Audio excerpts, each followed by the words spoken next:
Beans பொரியல் எப்படி பண்ணுறதுன்னு பார்த்துக்கோங்க. எண்ணெய் ஊற்றி எண்ணெய் சூடாயிடுச்சு. இப்போ நம்ம கடுகு சேர்த்துக்கலாம். கடுகு சேர்த்துக்கோங்க. 2 வரமிளகாய் சேர்த்துக்கிறேன்.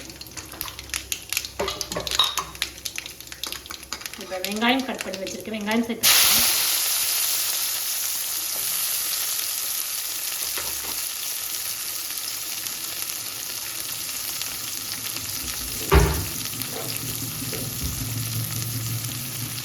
வெங்காயம் வதங்கட்டும். அப்புறம் பீன்ஸ் சேர்த்துக்குவோம். வெங்காயம் வதங்கிடுச்சு. இப்போ நம்ம எடுத்து வச்சுக்கோம். ஒரு கை பாசிப்பருப்பு ஊற வச்சுருக்கேன், அதை இதில் சேர்த்துக்குவோம். இந்த மாதிரி பீன்ஸ் பொரியல், அவரைக்காய் பொரியல் இதுக்கெல்லாம் இந்த மாதிரி பாசிப்பருப்பு ஊற வச்சு போட்டோம்னா நல்ல டேஸ்ட்டு நல்லா கொடுக்குங்க. கண்டிப்பாக அதே மாதிரி ட்ரை பண்ணி பாருங்கள். நம்ம வீடியோவை பார்க்காதவங்க இது முடிக்க வீடியோவை பாருங்கள். சேனலை சப்ஸ்கிரைப் பண்ணலான்னா சப்ஸ்கிரைப் பண்ணிக்கோங்க. கமெண்ட் பண்ணுங்கள், லைக் பண்ணுங்கள், ஷேர் பண்ணுங்கள். வீடியோ ஃபுல்லாக பாருங்கள். இப்போ பாசிப்பருப்பு சேர்த்தாச்சு. கொஞ்சம் நேரம் எண்ணெயில் வதக்கணும்.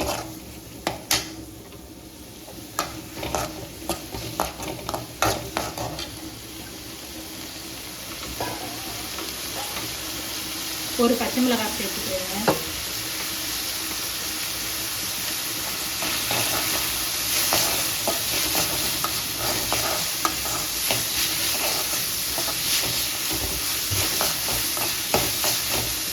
இதில் நம்ம தேங்காய் போட்டு தான் பொரிக்க போகிறோம். அதனால் தேங்காயும் பாசிப்பருப்பும் செய்யறதுல நல்லா டேஸ்ட்டாக இருக்கும்.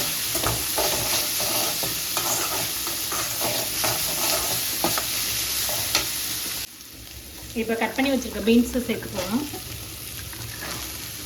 நான் ஒரு 1/4 கிலோ அளவுக்கு பீன்ஸ் எடுத்து வச்சுருக்கேங்க. அதை சேர்த்துக்கலாம்.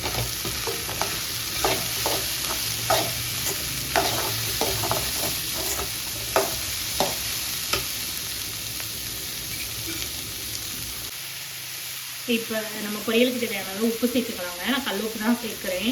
ஏன்னா அதில் நம்ம ஒரு 1/4 டம்ளர் அளவு தண்ணி ஊற்றி பீன்ஸை வேக வைக்க போகிறோம். அப்போ அந்த பாசிப்பருப்பும் பீன்ஸும் வெந்து நல்ல ஒரு ஃப்ளேவர் கிடைக்குங்க. யாருக்கு இந்த மாதிரி பொரியல்லாம் ரொம்ப பிடிக்கும்னு சொல்லுங்கள் கண்டிப்பாக. ஓகே, ஒரு 1/4 டம்ளர் அளவு தண்ணி சேர்த்துக்குவோம்.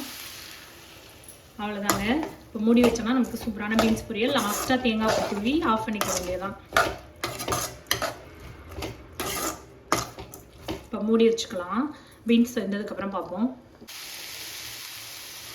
பாருங்கள், பீன்ஸ் பொரியல் சூப்பராக ரெடி ஆகிடுச்சுங்க. நிறைய பேர் பீன்ஸ் வந்து சாம்பார் மட்டும்தான் வைப்பாங்க.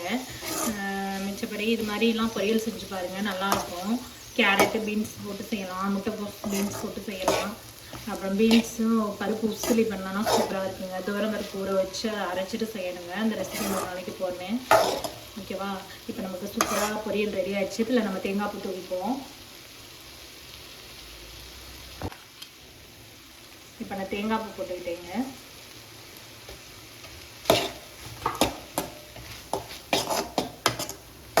அவ்வளோதாங்க, நம்மளோட பொரியல் ரெடி ஆயிடுச்சுங்க. கண்டிப்பாக அதே மாதிரி ட்ரை பண்ணி பாருங்கள். ஓகே, பாய்.